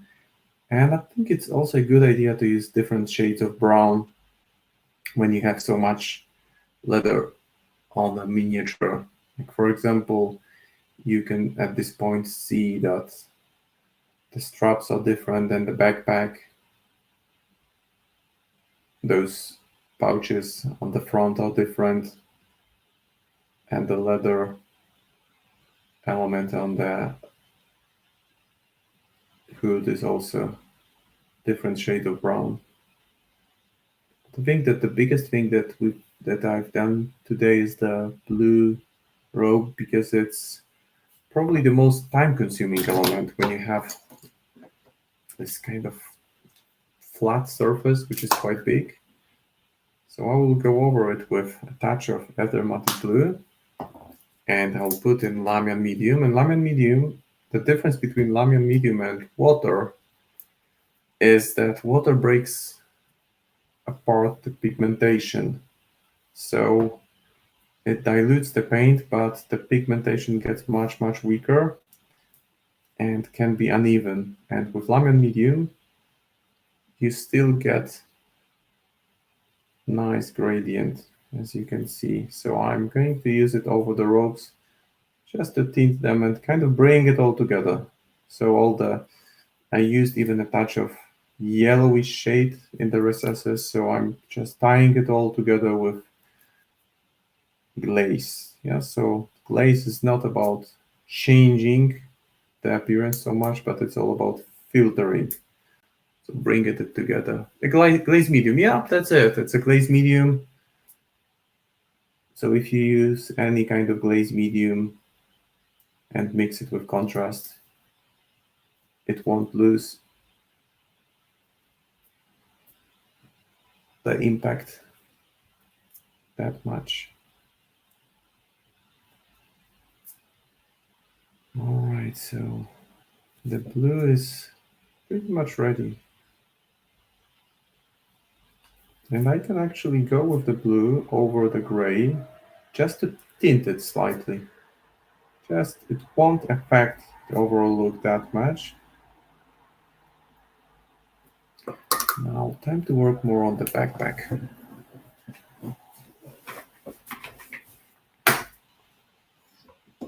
Thank you guys for staying involved on the chat. It's great to have some questions coming up, some discussion going on. Time flies by when you're having fun, but it's really cool to see people react, discuss. All right, so light wash on those leather straps because they looked a bit rugged with this dry brush. So I'm just going to bring it more neutral. And then I think I'll use this light brown wash on the scrolls as well. Just speeding up a little bit to get some more progress in before the end of this stream.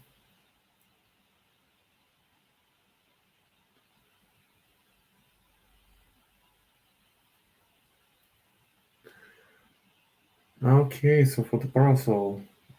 Oh, that's I'm still hesitant because I think I mentioned earlier that in the artwork this part looks really, really dark.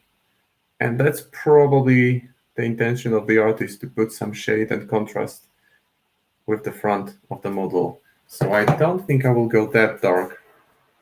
I'll probably paint most of the miniature, tackle the parasol part. Still not sure about it. Will end. All good things come to an end, right?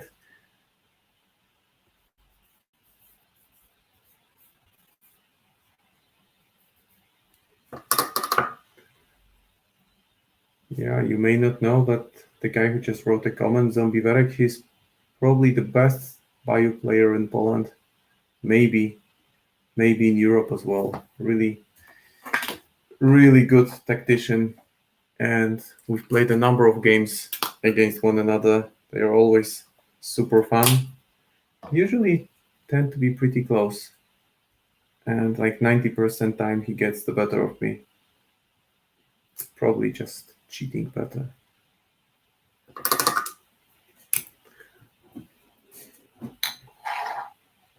Last time we actually faced one another in a tournament. He played, what was it? It was summer and I had Zoraida, and it ended 7-6 in his favor. Very, very tight game.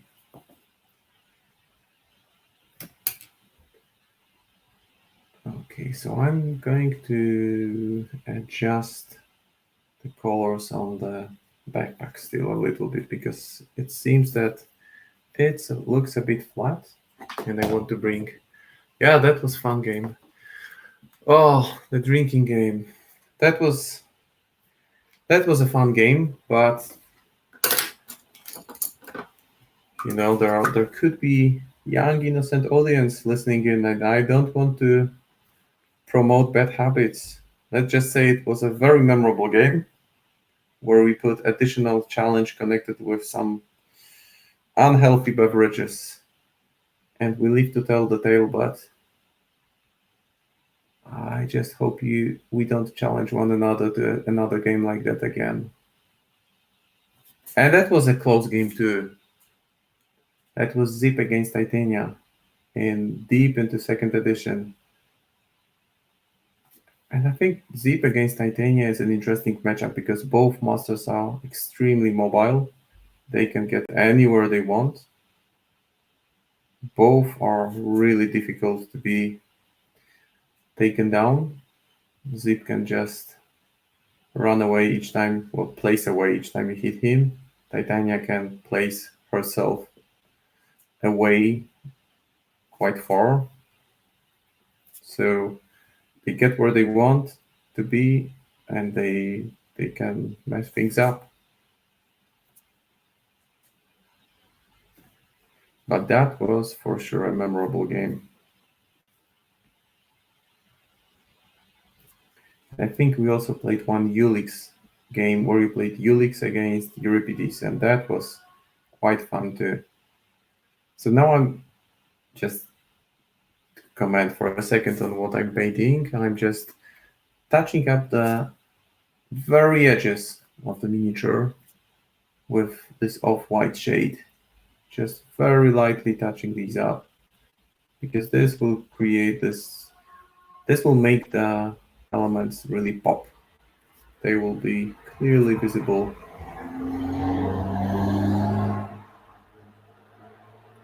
Such a great miniature, really. I don't know, Kimberly, where those designers live. Are they close to the studio, or do you get to interact with them, or do they just 3D design them from across the world? But well, if you happen to pass one in the corridor, just give that guy or that lady a pat on the shoulder and tell them that they've been doing amazing job. I don't think it's just one person, probably quite a few people involved in the creative process there. I'm going to use still some browns on the backpack. Maybe go with soft tone. Just keeping on saturating it. Saturating it over and over again until I get to the point where I feel happy about it. Just I will use, yeah, light tone. I'm just hesitating. No, I'll use soft tone. I think it's now called light tone. Soft tone might be the older version of that wash. I don't know the illustrations for the new title artist on this. Yeah, one of the illustrators is, yeah, I'm following his profile. Can't remember the name, but there is this guy. I played Titania and Marcus versus Zip recently, and they made live stuff for Zip because they could really lock him down. Because up we go. Yeah. Titanian Marcus, does it mean that you could potentially make a flying dinosaur? Is it possible to do that? To give, when you run Marcus as a second master, you can give an upgrade to Dino and give him wings? Because that's something, when I try to conceptualize a flying dino, it can be, well, mind-blowing.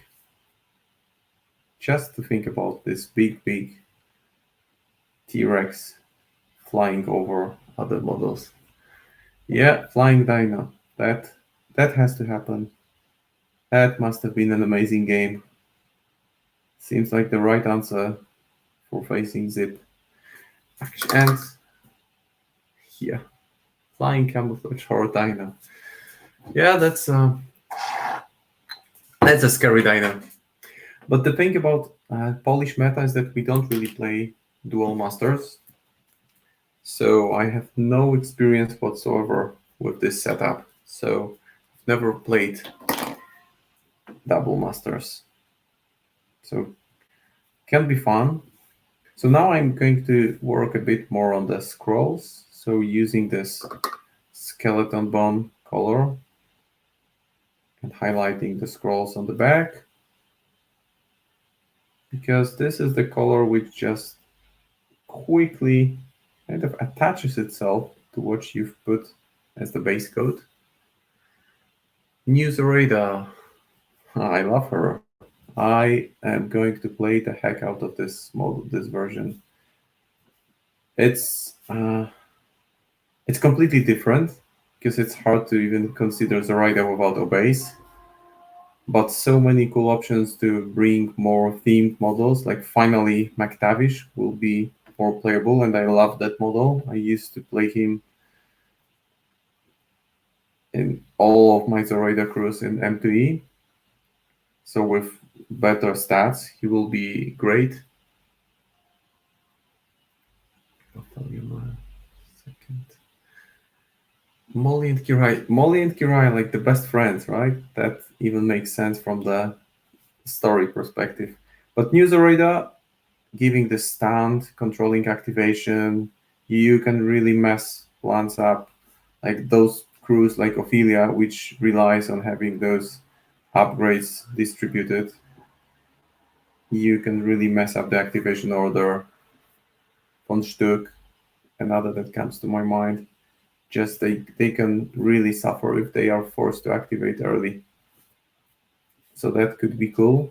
And also just this Kurgan, this new model that new enforcer, which looks like Bad Juju and Wallgeist had a baby. This is an amazing miniature. And size, he's quite big. He has armor too, so great bodyguard for Zoraida. And effigies, yeah, effigies. Gals being plus. That's one way of looking at it. And causing all sort of chaos as they hang around together. Hanging out, killing stuff, causing chaos. For all good reasons.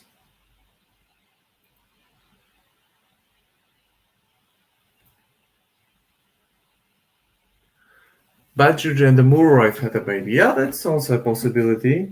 Yeah, that's could be that a Moorite made its way into the bayou, and Bad Juju was feeling particularly lonely, and they snuck out together somewhere.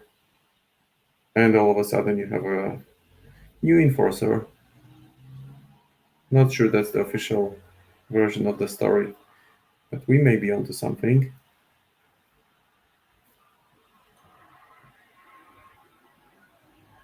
But it's such a cool model. And the fact that you can summon those effigies, I've already taken advantage of the fact that some are still available in single boxes, and I got Hodgepodge effigy, I got Lucky effigy, I will be getting definitely Arcane effigy for condition removal. That's a niche thing that never won't miss unless you take Serena Bowman, so condition removal is great. And the Intrepid effigy, it's just amazing. If you think of all your Swamp Fiends attacking with higher values, the potential that they will get +2 on the duels and get a heal. So Bad Juju will be healing itself all the time. That could be a nice feeling particularly lonely. Well, it's a lonely creature, you know. Bayou is a place where one can feel lonely. Unless you're Zoraida and you're used to that, you just look for company. And you end up having all sorts of weird encounters. Like the encounter that is described in Jedza's story, where she meets Mama Z. This is something. And what she brings to her and what she gets back. I'm not spoiling it. You need to read it yourself. That's a super nice story. So now the scrolls are beginning to look more like ancient paper. Everything about Jedza is ancient. So I will be pushing some more highlights with Men of White here. Palos and Magni love to. Yeah, they do. They do. It's got apples, it's got birdies and owl. Quite a few things going on that model. Yeah, that's very true. This is a complex miniature. Although I don't think it's getting a release this Gen Con. Because if it was, it would be the first thing I would order. But hopefully it gets released soon enough. I'm definitely getting it. So now this off-white, you need to be quite careful with it. Don't put too much of it because you can ruin the previous highlights. So just put it so that you create a contrast between the areas which you want to be lighter versus those which you want to keep dark.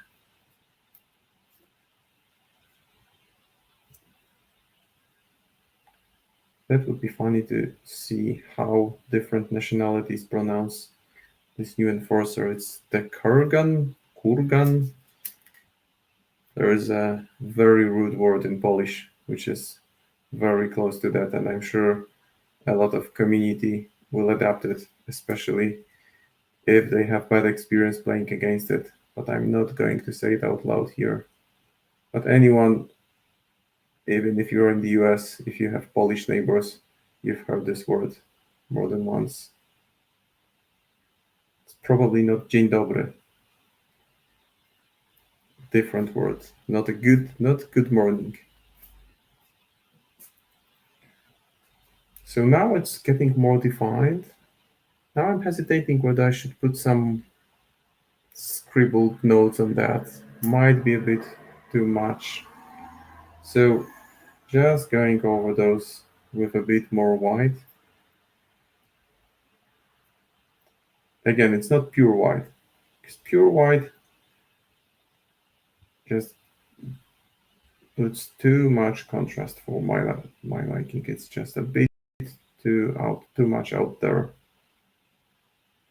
And off-white kind of blends better. And the thing about smooth highlights, I said it yesterday when I was working on the Nephilim. If you water down your paint, like let me show you on this side, and you go over the areas which you want to keep brighter, if the paint is watered down, it automatically creates this kind of smooth transition, the gradient that you're looking for.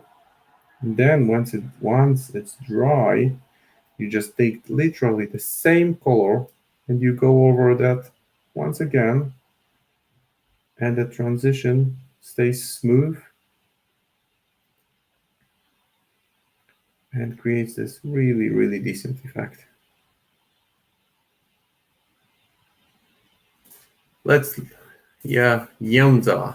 That's the, apart from the quote of the stream about Juju, that could be a takeaway. So not Jedza, but Jedza. Yenza, just to make it easier. Just think of the name Yennefer from Witcher universe. Use the first syllable. I think it's one way of tackling it. Yenza. Yenza.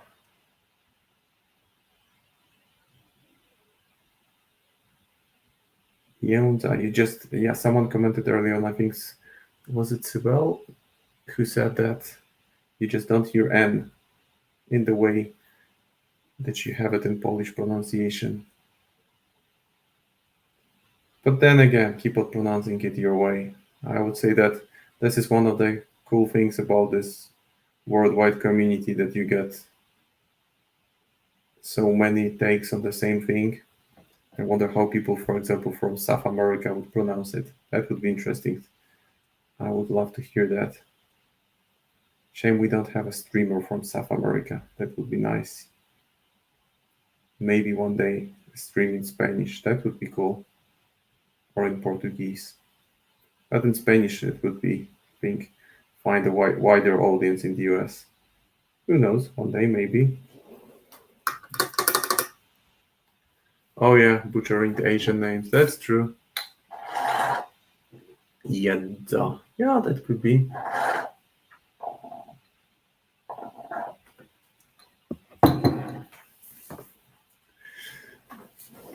Yeah, guys, just keep pronouncing it the way you feel comfortable. No pressure from the Polish community. We won't mind it. No worries about it.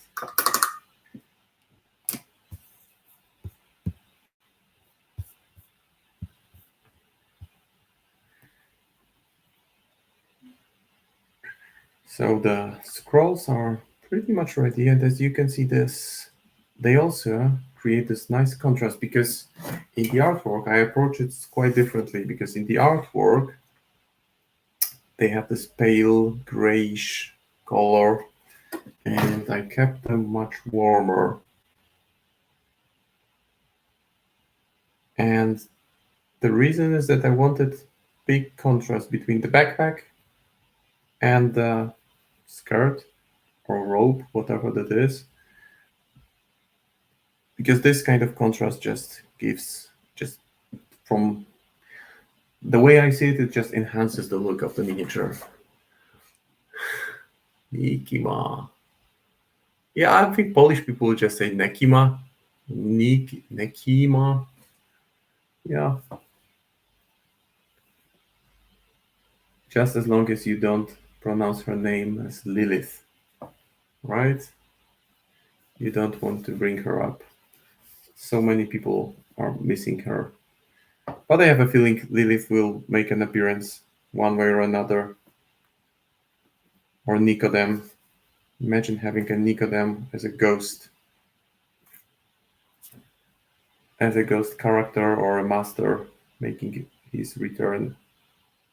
Well, Younglaw has transcended to this spiritual realm, so why can't Nicodem do that? He knows all about dying and bringing other creatures from death, back from death, so I would assume he would find a way to do it to himself, even if his body, physical body, doesn't exist anymore. What's stopping him?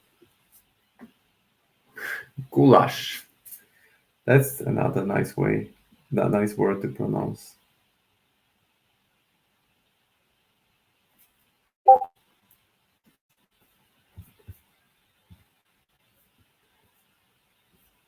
Yeah, 5 more minutes to go, guys. We'll be wrapping things up soon. But it's been so much fun having interaction with you, reading your comments. Really appreciate you hanging around. Because otherwise, I would just feel like I'm talking to myself, and with an audience that has some reactions and interesting questions, it's just so much more fun. Goulash, yeah, Nicodemus Goulash. Yeah, goulash. Could be. Incorporeal goulash. So the plan for the next stages for Jedza would be to maybe use a bit of glaze on the scrolls to kind of blend them in. It looks super glossy, but I use matte varnish, so the gloss will be gone. And then I will start picking up the gold and red, because there's plenty of that on the front. But actually, I think that the next thing I will do is I will work around the face area, because it's again an area that started getting very dark, and I want to bring it up.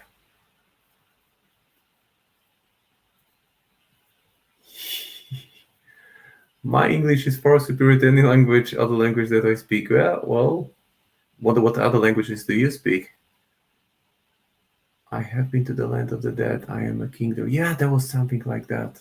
That's true. That's true. I mean, I realize that I may be butchering some words as I speak, because I'm not a native speaker. I've been using English for years, but still not the same thing as being a native speaker. But as long as you manage to get your meaning across, that's all that matters. Even if you observe the Mali Forward series, there's a big Russian community playing there, super competitive guys, and probably the top players there. So they speak with distinct accent, but I don't think there's any issue with misunderstandings there.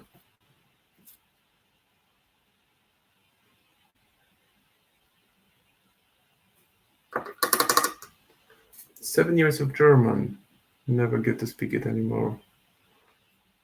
Yeah, I had German at high school back in the day. Hello, Emchu. Missing you too. Shame you won't make it to Warsaw this time for the tournament, but hopefully maybe next time we'll meet before a tournament in Krakow and catch up on live things, photography, things that matter, right? Hey, greetings from Japan, James. Nice. Thanks for popping in. Good to see you here as well. Wow, such a big community. That's amazing. So as you can see, it's just about now for the scrolls, turning it all over, looking at it from different angles, seeing where I missed spots which need to be brighter, and not licking my brush. Absolutely, I would never do it.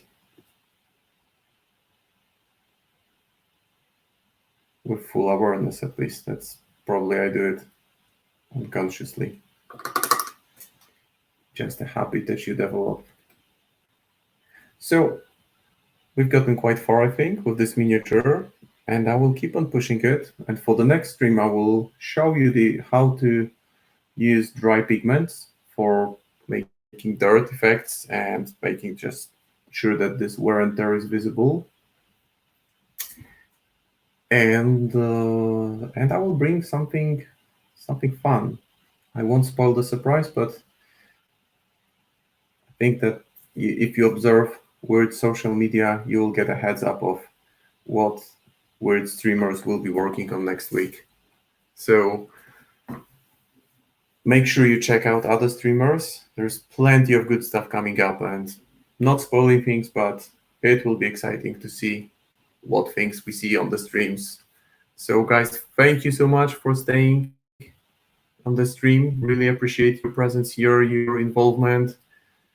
And I will see you next week. And let's get ready for Gen Con. Yes, let's get the money out and give it to Wyrd. They will give us good stuff. So see you around. Have a good rest of the day, evening, night, wherever you are, or morning. Take care, everyone. Stay safe, stay healthy. Goodbye.